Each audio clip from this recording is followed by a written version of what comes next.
Hello everyone, എല്ലാവർക്കും KS മെന്ററിന്റെ PSC ക്ലാസ്സിലേക്ക് സ്വാഗതം. ഇന്ന് നമ്മൾ ഡിസ്കസ് ചെയ്യുന്നത് ആറ്റിങ്ങൽ കലാപത്തിനെ കുറിച്ചാണ്. എക്സാം പോയിന്റ് ഓഫ് വ്യൂവിൽ വളരെയധികം ഇമ്പോർട്ടൻ്റ് ആയിട്ടുള്ള ഒരു ടോപ്പിക്കാണ് ആറ്റിങ്ങൽ കലാപം. എക്സാം പോയിന്റ് ഓഫ് വ്യൂ എന്ന് പറയുമ്പോൾ ക്വസ്റ്റ്യൻസ് ചോദിക്കാനുള്ള ചാൻസ് ഉണ്ട്. അത് മാത്രമല്ല, ഇതൊരു കറണ്ട് അഫെയർ ആയിട്ട് വന്ന ടോപ്പിക്കാണ്. കറണ്ട് അഫെയർ ആയിട്ട് വന്ന ടോപ്പിക് എന്ന് പറയുമ്പോൾ നമ്മുടെ 75ാമത്തെ സ്വാതന്ത്ര്യ ദിനത്തിന് ആറ്റിങ്ങൽ റിവോൾട്ട് നടന്നിട്ട് 300 വർഷം തികയുന്ന ആ ഒരു വർഷമായിരുന്നു നമ്മുടെ 75ാമത്തെ സ്വാതന്ത്ര്യ ദിനം എന്ന് പറയുന്നത്. അതുകൊണ്ട് തന്നെ നമുക്ക് ഇതിന് ക്വസ്റ്റ്യൻസ് എക്സാമിന് പ്രതീക്ഷിക്കും. അതുകൊണ്ട് നമുക്ക് ആറ്റിങ്ങൽ കലാപം എന്താണ് എന്നുള്ളതൊന്ന് നോക്കാം ഇന്നത്തെ ക്ലാസ്സിലൂടെ. നമുക്കറിയാം, ബ്രിട്ടീഷുകാർക്കെതിരെ കേരളത്തിൽ ഒരുപാട് പ്രക്ഷോഭങ്ങൾ നടന്നിട്ടുണ്ട്. അഞ്ചുതെങ്ങ് കലാപം, ആറ്റിങ്ങൽ കലാപം, പഴശ്ശി ലഹള, കുറിച്യാർ ലഹള. ഇതിൽ ഈ ആറ്റിങ്ങൽ കലാപത്തിന്റെ പ്രത്യേകത എന്താണ്? അതായത് ഈ ബ്രിട്ടീഷുകാർക്കെതിരെ നടന്ന ആദ്യത്തെ ആസൂത്രിത കലാപമായിട്ടാണ് ആറ്റിങ്ങൽ കലാപത്തെ കരുതുന്നത്. അപ്പോൾ ഈ ഒരു ആറ്റിങ്ങൽ കലാപത്തിലോട്ട് വരുന്നതിന് മുന്നേ ഈ ഒരു കലാപം ഉണ്ടാവാനുണ്ടായ സാഹചര്യങ്ങൾ, ഇതിന്റെ പശ്ചാത്തലം നമുക്കൊന്ന് നോക്കാം. നമുക്കറിയാം, നമ്മൾ ആധുനിക ഇന്ത്യ ചരിത്രം പഠിക്കുമ്പോൾ നമ്മൾ പഠിക്കുന്നതാണ് ബ്രിട്ടീഷുകാർ 1600 കിഴക്കൻ ദേശവുമായിട്ട് ഇവർക്കൊരു വ്യാപാര ബന്ധം നടത്തുന്നതിന് വേണ്ടിയിട്ട് അവർക്കൊരു അനുവാദം കിട്ടുന്നത് 1600 അങ്ങനെ അനുവാദം കൊടുത്തുകൊണ്ടുള്ള ഒരു ചാർട്ടർ ഇവർക്ക് കൊടുക്കുന്ന രാജ്ഞി ഇംഗ്ലണ്ടിലെ രാജ്ഞിയായിരുന്ന ക്വീൻ എലിസബത്ത് രാജ്ഞിയാണ്. അപ്പോൾ ആ ഒരു ചാർട്ടറോട് കൂടിയിട്ട് ഇവര് ഈ ബ്രിട്ടീഷ് ഈസ്റ്റ് ഇന്ത്യ കമ്പനി ഇന്ത്യയിൽ വരുന്നത് 1608 സൂററ്റിലാണ് ഇന്ത്യയിൽ വരുന്നത്. അപ്പോൾ ഈ ഒരു ബ്രിട്ടീഷ് ഈസ്റ്റ് ഇന്ത്യ കമ്പനിയുടെ പ്രതിനിധികൾ അവര് കേരളത്തിൽ വരുന്നത് 1615 1615 ഈ ബ്രിട്ടീഷുകാര് കേരളത്തിൽ വരുമ്പോൾ ഇവിടുത്തെ ഒരു അവസ്ഥ എന്തായിരുന്നു? അതായത് സുഗന്ധ വ്യഞ്ജനങ്ങൾക്ക് വളരെയധികം പേര് കേട്ട ഒരു സ്ഥലമായിരുന്നു കേരളം. ഒരു കേന്ദ്രം തന്നെയായിരുന്നു. അതായത് സുഗന്ധ വ്യഞ്ജനങ്ങളുടെ ഒരു കേന്ദ്രം തന്നെയായിരുന്നു കേരളം. ഇതിൽ ബ്രിട്ടീഷുകാർ ആകർഷകരാകുകയും ആ സമയത്ത് ആറ്റിങ്ങൽ ഭരണാധികാരിയായിരുന്ന റാണി ഉമയമ്മയോട് ഇവരെന്താണ് അനുവാദം ചോദിച്ച് ഇവർ ഈ കുരുമുളകും കാര്യങ്ങളൊക്കെ ശേഖരിക്കാൻ തുടങ്ങി. അപ്പോൾ ഈ ശേഖരിക്കുന്ന കുരുമുളകൊക്കെ ഇവർക്ക് സൂക്ഷിച്ചു വെക്കാൻ ഒരു സ്ഥലം വേണമല്ലോ. അങ്ങനെ ആ സമയത്ത് ഈ പറയുന്ന പോലെ തന്നെ ആറ്റിങ്ങൽ ഭരണാധികാരിയായിരുന്ന റാണി ഉമയമ്മയോട് ഒരു വ്യവസായശാല പണിയാൻ വേണ്ടിയിട്ട് അനുവാദം ചോദിച്ചു. അപ്പോൾ ആ സമയത്ത് ആറ്റിങ്ങൽ എന്ന് പറയുമ്പോൾ വേണാട്ടിലാണ്. പണ്ടൊക്കെ ഇപ്പോഴത്തെ പോലെ ജില്ലകളല്ല, ഓരോ നാട്ടുപ്രദേശങ്ങളായിരുന്നു. അങ്ങനെ കേരളം 4 പ്രദേശങ്ങളായിട്ടാണ് അറിയപ്പെട്ടുകൊണ്ടിരുന്നത്. ഒന്ന് വേണാട്, കോലോത്തുനാട്, അതുപോലെ തന്നെ കൊച്ചി, കോഴിക്കോട്.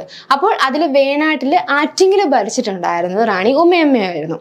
അപ്പോൾ ഈ റാണി ഉമയമ്മയോട് എന്താണ് 5 തെങ്ങിൽ ഒരു കോട്ട പണിയാനും ഒരു വ്യവസായശാല പണിയാനും അതിനോടനുബന്ധിച്ചൊരു കോട്ട പണിയാനും ഒക്കെ എന്താണ് അനുവാദം ബ്രിട്ടീഷുകാർ ചോദിക്കുകയും 1684 ബ്രിട്ടീഷുകാർക്ക് ഒരു കോട്ട പണിയാനുള്ള സ്ഥലം പതിപ്പിച്ച് നൽകുകയും അതേപോലെ തന്നെ 1690 റാണിയുടെ സമ്മതപ്രകാരം ഇവര് 5 തെങ്ങില് കോട്ടയുടെ പണി ആരംഭിക്കുന്നത്. ഈ ആരംഭിച്ച കോട്ടയുടെ പണി പൂർത്തിയാവുന്നത് 1695 1695 ഈ ഒരു കോട്ടയുടെ പണി പൂർത്തിയാവുന്നത്. ഈ കോട്ടയുടെ പണി പൂർത്തിയായി ഏകദേശം 2 വർഷം കഴിഞ്ഞിട്ടാണ് 1697 5 തെങ്ങ് കലാപം നടന്നത്. അതായത് നമ്മളിപ്പം ആറ്റിങ്ങൽ കലാപത്തിന്റെ പശ്ചാത്തലമാണ് നോക്കുന്നത്. എങ്ങനെയാണ് ഈ ഒരു ആറ്റിങ്ങൽ കലാപം ഉണ്ടായത്, അതിന്റെ കാരണങ്ങളിലോട്ടാണ് നമ്മൾ വരുന്നത്. അപ്പൊ നമ്മൾ ആദ്യം പഠിക്കുന്നത് എന്താണ്? ഒരു കലാപത്തെ കുറിച്ച് തന്നെയാണ്. ആ കലാപം ഏതാണ്? 5 തെങ്ങ് കലാപം. അങ്ങനെ 5 തെങ്ങ് കലാപം നടക്കുന്ന വർഷം എന്ന് പറയുന്നത് 1697. ഈ 5 തെങ്ങ് കലാപം നടക്കുന്ന സമയത്തെ വേണാട് ഭരണാധികാരി ആരായിരുന്നു? രാജാ രവിവർമ്മയാണ്. രാജാ രവിവർമ്മയാണ്. നമ്മളിപ്പോൾ പറഞ്ഞു, അന്നൊന്നും ജില്ലകളായിട്ടല്ല, ഒരു നാട്ടുപ്രദേശങ്ങളായിരുന്നു. 4 നാട്ടുപ്രദേശങ്ങളായിരുന്നു ഉണ്ടായിരുന്നത്. ഒന്ന് വേണാട്, അതേപോലെ തന്നെ കോലോത്തുനാട്, കോഴിക്കോട്, അതേപോലെ തന്നെ കൊച്ചി. അപ്പോൾ അതിൽ വേണാട് ഭരിച്ചിട്ടുണ്ടായിരുന്നത്, ഈ 5 തെങ്ങ് കലാപം നടക്കുന്ന സമയത്ത് വേണാട് ഭരിച്ചിട്ടുണ്ടായിരുന്നത് ആരായിരുന്നു? രാജാ രവിവർമ്മയായിരുന്നു. അങ്ങനെ 1697 കലാപം, അതായത് 5 തെങ്ങ് കലാപം നടന്നു. അപ്പോൾ ഇത്തരത്തിലൊരു കലാപം ഉണ്ടാവാനുണ്ടായ കാരണങ്ങൾ അത് നമുക്ക് നോക്കാം. ഒന്നാമത്തെ കാരണമായിട്ട് പറയുന്നത് കുരുമുളകിന്റെ വ്യാപാര കുത്തക ബ്രിട്ടീഷുകാർക്ക് കൈ വന്നതുകൊണ്ടാണ്. കുരുമുളകിന്റെ വ്യാപാര കുത്തക, അതെന്താണ്, ബ്രിട്ടീഷുകാരുടെ കൈകളിലെത്തി. അത് ഒന്നാമത്തെ കാര്യം. ഓക്കെ, രണ്ടാമത്തെ കാരണമായിട്ട് പറയുന്നത് എന്താണ്, അതായത് ഒരു കോട്ടയൊക്കെ വന്നു കഴിഞ്ഞാൽ നമുക്കറിയാം അവിടെ സൈന്യങ്ങൾ വരും. അപ്പൊ ആ ഒരു കോട്ടയുടെ സംരക്ഷണമൊക്കെ സൈന്യം ഏറ്റെടുത്ത് കഴിഞ്ഞാൽ ആ ഒരു പ്രദേശത്ത് ഒരുപാട് നിയന്ത്രണങ്ങളൊക്കെ കൊണ്ടുവരും. അപ്പൊ നിയന്ത്രണങ്ങളൊക്കെ കൊണ്ടുവരുമ്പോൾ അത് ജനങ്ങളുടെ സ്വാതന്ത്ര്യത്തെ എന്താണ്, വല്ലാതെ ബാധിച്ചു. അപ്പോൾ ആദ്യത്തെ കാരണം എന്താണ്, കുരുമുളകിന്റെ വ്യാപാര കുത്തക അത് ബ്രിട്ടീഷുകാരുടെ കയ്യിൽ വന്നു. അതായത് ബ്രിട്ടീഷുകാർ പറയുന്ന അനുസരിച്ച് ആ പറയുന്ന വിലയ്ക്ക് എന്താണ് അവിടെയുള്ള നാട്ടുകാർ ഈ കുരുമുളക് അവർക്ക് കൊടുക്കണം, ഒന്നാമത്. രണ്ടാമത്തെ കാരണം എന്താണ്, കോട്ട വന്നതോട് കൂടിയിട്ട് അവിടെ സൈന്യങ്ങൾ വരികയും അത് കാരണം എന്താണ് അവിടെയുള്ള ജനങ്ങളുടെ സഞ്ചാര സ്വാതന്ത്ര്യത്തിന് വളരെയധികം നിയന്ത്രണങ്ങൾ ഉണ്ടാവുകയും ചെയ്തു. അപ്പോൾ ഇത്തരത്തിലുള്ള കാര്യങ്ങളെല്ലാം ഉണ്ടായപ്പോൾ അവിടുത്തെ ജനങ്ങൾ വളരെയധികം രോക്ഷം കൊണ്ട് എന്താണ് ഉണ്ടായത്, അവിടുത്തെ ആ ഒരു കോട്ട ആക്രമിക്കുകയും ചെയ്തു. പക്ഷെ ഇവിടെ പറ്റിയ ഒരു കാര്യം എന്താന്ന് വെച്ച് കഴിഞ്ഞിട്ടുണ്ടെങ്കിൽ ഈ ഒരു അഞ്ചുതെങ്ങ് കലാപം ഒരു സംഘടിത കലാപമായിരുന്നില്ല. ഓക്കെ, ഒരു സംഘടിത കലാപമായിരുന്നില്ല. അത് മാത്രമല്ല ഒരു സംഘടനയോ അതുപോലെ തന്നെ ഒരു നേതാവും ഉണ്ടായിരുന്നില്ല. അപ്പോൾ അതുകൊണ്ട് തന്നെ ബ്രിട്ടീഷുകാർക്ക് വളരെ പെട്ടെന്ന് തന്നെ എന്താണ് ഈ ഒരു അഞ്ചുതെങ്ങ് കലാപത്തെ അടിച്ചമർത്താനായിട്ട് സാധിച്ചു. അപ്പോൾ ഇതാണ് ആറ്റിങ്ങൽ കലാപം, അതായത് ആറ്റിങ്ങൽ കലാപത്തിലോട്ട് നയിച്ച അതിന്റെ ഒരു പശ്ചാത്തലം എന്ന് പറയുന്നത് ഈ ഒരു അഞ്ചുതെങ്ങ് കലാപത്തിലാണ് സ്റ്റാർട്ട് ചെയ്യുന്നത്. അങ്ങനെ എന്താണ് ഒരു റാണി ഉമയമ്മേനെ സ്വാധീനിച്ച് ബ്രിട്ടീഷുകാർ കുരുമുളകിന്റെ വ്യാപാര കുത്തകയെല്ലാം കൈക്കലാക്കി, അവർക്കത് ലഭിച്ചു. അതിന്റെ സന്തോഷം അവര് എങ്ങനെയാണ് ആഘോഷിക്കുന്നത്, എല്ലാ വർഷവും അല്ലെങ്കിൽ ഇപ്പോഴും എന്താണ് റാണി ഉമയമ്മയ്ക്ക് ഒരുപാട് സമ്മാനങ്ങൾ കൊടുക്കുന്ന ഒരു പതിവുണ്ടായിരുന്നു. ഓക്കെ, അപ്പോൾ ആ ഒരു പതിവ് അത് ആ സമയത്ത് 8 വീട്ടിൽ പിള്ളമാരെ, അന്നത്തെ വേണാടിലെ ഭരണകാര്യങ്ങളെല്ലാം നിയന്ത്രിച്ചിട്ടുണ്ടായിരുന്ന ഭരണ തീരുമാനങ്ങളെല്ലാം എടുത്തിട്ടുണ്ടായിരുന്ന 8 വീട്ടിൽ പിള്ളമാരെന്ന് പറയും, അവരെ ഇത് വല്ലാണ്ട് അസ്വസ്ഥരാക്കി. കാരണം ഈ ബ്രിട്ടീഷുകാർക്ക് റാണിയുമായിട്ടുള്ള ഒരു അടുപ്പം അത് ഇവരുടെ പ്രാധാന്യം കുറയുന്നു എന്നുള്ളൊരു തോന്നലും കാര്യങ്ങളൊക്കെ വരുമ്പോൾ സ്വാഭാവികമായിട്ടും അവിടെ കുറെ അസ്വസ്ഥതയും കാര്യങ്ങളൊക്കെ ഉണ്ടായി. ഓക്കെ, അത്തരത്തിലൊരു സാഹചര്യം വന്നപ്പോൾ 8 വീട്ടിൽ പിള്ളമാര് എന്താണ് ബ്രിട്ടീഷുകാരോട് പറഞ്ഞു, റാണിക്ക് സമ്മാനങ്ങളും കാര്യങ്ങളൊക്കെ കൊടുക്കുന്നത് ആരുടെ നേതൃത്വത്തിലാവണം, ഈ 8 വീട്ടിൽ പിള്ളമാരുടെ നേതൃത്വത്തിലാവണം. അന്നത്തെ കോട്ടയുടെ മേധാവി എന്ന് പറയുന്നത് ഗീഫോർഡ് ആണ്. ഓക്കെ, കോട്ടയുടെ മേധാവി ആരായിരുന്നു, ഗീഫോർഡ് ആണ്. ഓക്കെ, ഇങ്ങനെ പക്ഷെ ഇത് ബ്രിട്ടീഷുകാര് കേട്ടിട്ടുണ്ടായിരുന്നില്ല. അവര് വീണ്ടും അവരുടെ ഒരു പതിവ് എന്താണ് റാണിക്ക് സമ്മാനങ്ങളും കാര്യങ്ങളും കൊടുക്കുന്ന ആ ഒരു പതിവ് തുടർന്നു. അങ്ങനെ ഈ റാണിക്ക് സമ്മാനങ്ങളൊക്കെ കൊടുക്കാൻ പോകുന്ന ഒരു സമയത്ത് ഈ പറയുന്ന പോലെ തന്നെ 8 വീട്ടിൽ പിള്ളമാരുടെ നേതൃത്വത്തിലുള്ള ആൾക്കാര്, അത് ഒരുപാട് ആൾക്കാർ, അതായത് ഈഴവാസ് ഉണ്ട്, നായനാർസ് ഉണ്ട്, മുസ്ലിംസ് ഉണ്ട്. അപ്പൊ ഇവരുടെ എല്ലാം ഒരു യൂണിഫിക്കേഷൻ എന്താണ് നമുക്ക് ആ ഒരു കലാപത്തിൽ കാണാനായിട്ട് സാധിക്കും. ഇവരെ ഒളിച്ചിരുന്ന് എന്താണ് ഗിഫോർഡ് അടക്കമുള്ള ഒരു 140ഓളം ഇംഗ്ലീഷുകാരെ എന്താണ് ഇവര് ആക്രമിച്ച് കൊലപ്പെടുത്തി. ഓക്കെ, അങ്ങനെ കൊലപ്പെടുത്തി. ആ ഒരു കലാപം എന്നാണ്, ആ ഒരു കലാപം ഉണ്ടായത് എന്നാണ് 1721 ഏപ്രിൽ 15-നാണ്. ഓക്കെ, 1721 ഏപ്രിൽ 15-നാണ് ഈ ഒരു കലാപം നടക്കുന്ന സമയത്തെ വേണാട് രാജാവ് അത് ആദിത്യവർമ്മയാണ്. ഓക്കെ, ഈ ഫാക്ട്സ് ഒക്കെ ഓർത്ത് വെക്കണം.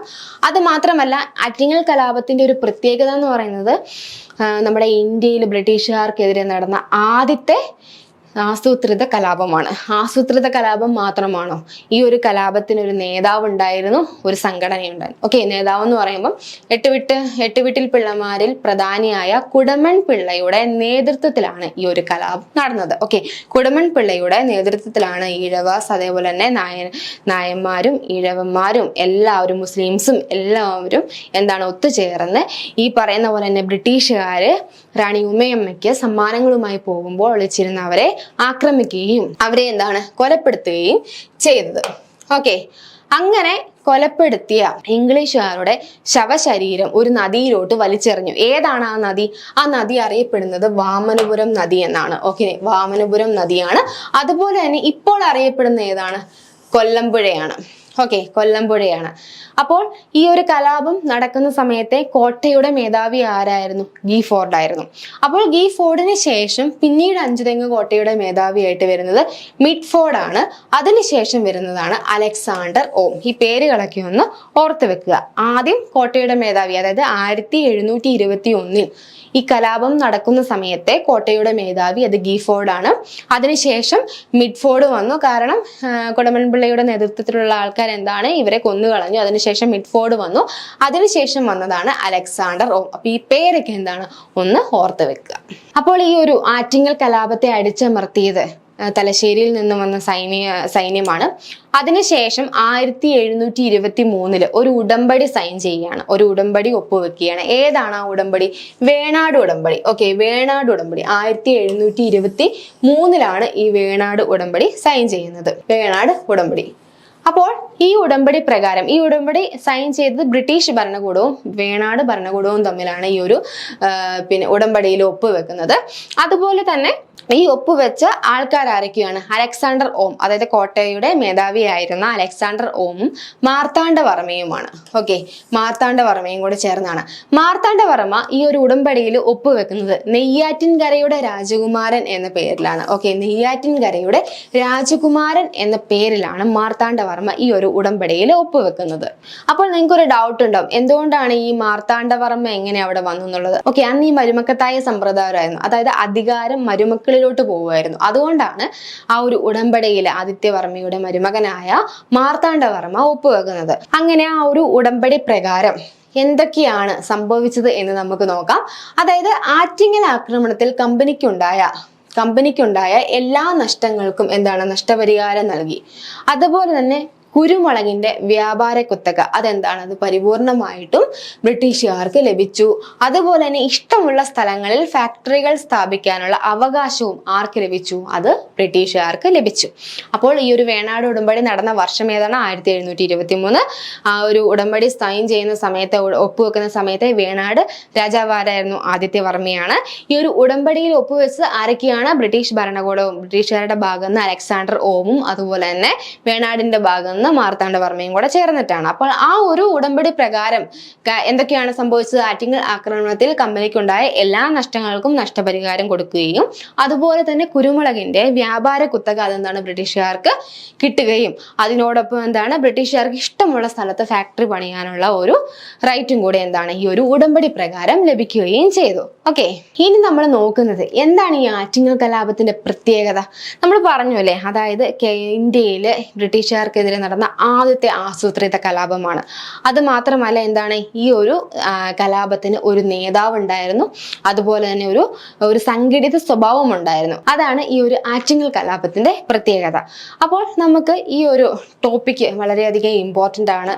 ഒരു PSC അതായത് ഒരു എക്സാം പോയിന്റ് ഓഫ് വ്യൂവിൽ വളരെയധികം ഇമ്പോർട്ടൻ്റ് ആയിട്ടുള്ള ഒരു ടോപ്പിക്കാണ്. കാരണം ഇത് കറണ്ട് അഫെയർ ആയിട്ട് തന്നെ വന്നതാണ്. കറണ്ട് അഫെയർ ആയിട്ട് വരാനുള്ള സാഹചര്യം നമ്മളിപ്പോൾ പറഞ്ഞതാണ്. 75ാമത്തെ സ്വാതന്ത്ര്യ ദിനത്തിന് എന്താണ് ഈ ഒരു റിവോൾട്ട് നടന്നിട്ട് 300 വർഷം തികയുന്ന ഒരു വർഷമായിരുന്നു. ഓക്കെ, അതുകൊണ്ട് തന്നെ ഇത് വളരെയധികം എന്താണ് നമ്മൾ ഇമ്പോർട്ടൻസ് പ്രാധാന്യം കൊടുത്ത് തന്നെ പഠിക്കേണ്ട ഒന്ന് തന്നെയാണ്. ഇനി നമുക്ക് നോക്കാം, ഇതിൽ നിന്ന് ഒരു ക്വസ്റ്റ്യൻ നമുക്ക് നോക്കാം. അതായത് ആറ്റിങ്ങൽ കലാപം നടന്ന, അതായത് നമ്മുടെ PSCക്ക് ചോദിച്ച ഒരു ക്വസ്റ്റ്യൻ ആണ്, ആറ്റിങ്ങൽ കലാപം നടന്ന കാലത്തെ വേണാട് ഭരണാധികാരി ആരെന്നുള്ളത്. ഓപ്ഷൻസ് വന്നേക്കുന്നത് രാമവർമ്മ, ആദിത്യവർമ്മ, ഉദയവർമ്മ, മാർത്താണ്ഡവർമ്മ. നമുക്കറിയാം ആദിത്യവർമ്മയാണ്. ഓക്കെ, ആദിത്യവർമ്മയാണ്. മാറിപ്പോകരുത്. അഞ്ചുതെങ്ങ് കലാപം നടക്കുമ്പോൾ രാമവർമ്മയും ആറ്റിങ്ങൽ കലാപം നടക്കുമ്പോൾ ആരാണ്? ആദിത്യവർമ്മയുമാണ്. ഓക്കെ, അപ്പോൾ ഇതിനകത്ത് പറഞ്ഞിട്ടുള്ള നമ്മൾ വർഷത്തിനെ കുറിച്ച് പറഞ്ഞിട്ടുണ്ട്, ഓരോരോ പേരുകളെ കുറിച്ച് പറഞ്ഞിട്ടുണ്ട്. അപ്പോൾ അതൊക്കെ എന്താണ് കൃത്യമായിട്ട് നോട്ട് ചെയ്ത് പഠിക്കുക. ഇനി നമുക്ക് പറയാനുള്ള ഒരു കാര്യം എന്ന് പറയുന്നത് PSC എക്സാമിന് വളരെയധികം ചോദിക്കാൻ ചാൻസ് ഉള്ള ടോപ്പിക്കുകളാണ് നമ്മൾ ക്ലാസ്സുകളായിട്ട് തരുന്നത്. കാരണം നമ്മൾ അങ്ങനെ കൃത്യമായി ആ ഒരു PSC എക്സാമിന് ചോദിക്കുന്ന ടോപ്പിക്സ് ഐഡന്റിഫൈ ചെയ്ത് അതിന്റെ ക്ലാസ്സസ് തരുന്നതുകൊണ്ട് തന്നെയാണ് കേരളത്തിലെ നമ്പർ 1 റാങ്കിങ് ഇൻസ്റ്റിറ്റ്യൂട്ട് ആയിട്ട് KS Mentor മാറിയതും. അതുമാത്രമല്ല നമുക്ക് ഇപ്പോൾ LDC അതുപോലെ തന്നെ LSDS ബാച്ച് റണ്ണിങ് ആണ്. താല്പര്യമുള്ളവർ എന്താണ് ഈ പെട്ടെന്ന് തന്നെ ജോയിൻ ചെയ്യുക. സർക്കാർ ജോലി നേടുക എന്ന നമ്മുടെ ഒരു സ്വപ്ന സാക്ഷാത്കാരം, അതിന് നമ്മൾ വെറുതെ ഇരുന്നു കൂടാ. എത്രയും നമ്മൾ കഠിനാധ്വാനം ചെയ്താൽ മാത്രമാണ് നമുക്ക് ഒരു സർക്കാർ ഉദ്യോഗസ്ഥരോട്ട് എത്തിച്ചേരാനായിട്ട് സാധിക്കുകയുള്ളൂ. അതുകൊണ്ട് തന്നെ കൃത്യമായ ഒരു മെന്റർഷിപ്പ്, ഒരു ഗൈഡൻസ് നിങ്ങൾക്ക് അത്യാവശ്യമാണ്. അപ്പോൾ സമയം ഒട്ടും പാഴാക്കാണ്ട് നമ്മുടെ LDC LSDS ബാച്ചിൽ ജോയിൻ ചെയ്യുക, പഠിച്ചു തുടങ്ങുക. എക്സാം എത്താറായി, നമുക്കൊരു ചെറിയൊരു ടൈം പോലും വേസ്റ്റ് ആക്കാനില്ല. അപ്പോൾ ഈ ഒരു ക്ലാസ് ഇഷ്ടപ്പെട്ടാൽ ലൈക്ക് ചെയ്യുക, സബ്സ്ക്രൈബ് ചെയ്യുക, ഫ്രണ്ട്സിന് ഷെയർ ചെയ്ത് കൊടുക്കുക. ഓക്കെ, നമ്മുടെ KS Mentor ചാനൽ സബ്സ്ക്രൈബ് ചെയ്തിട്ടില്ലെങ്കിൽ സബ്സ്ക്രൈബ് ചെയ്യുക. അതുപോലെ തന്നെ ബെൽ ബട്ടൺ എനേബിൾ ചെയ്യുക. പുതിയ ക്ലാസ്സിന്റെ വീഡിയോ വരുന്നതനുസരിച്ച് നിങ്ങൾക്ക് നോട്ടിഫിക്കേഷൻ വരുന്നതാണ്. അപ്പോൾ കൂടുതൽ ഇതുപോലുള്ള പ്രധാനപ്പെട്ട ക്ലാസ്സുകളുമായിട്ട് നമുക്ക് അടുത്ത ക്ലാസ്സിൽ കാണാം. താങ്ക്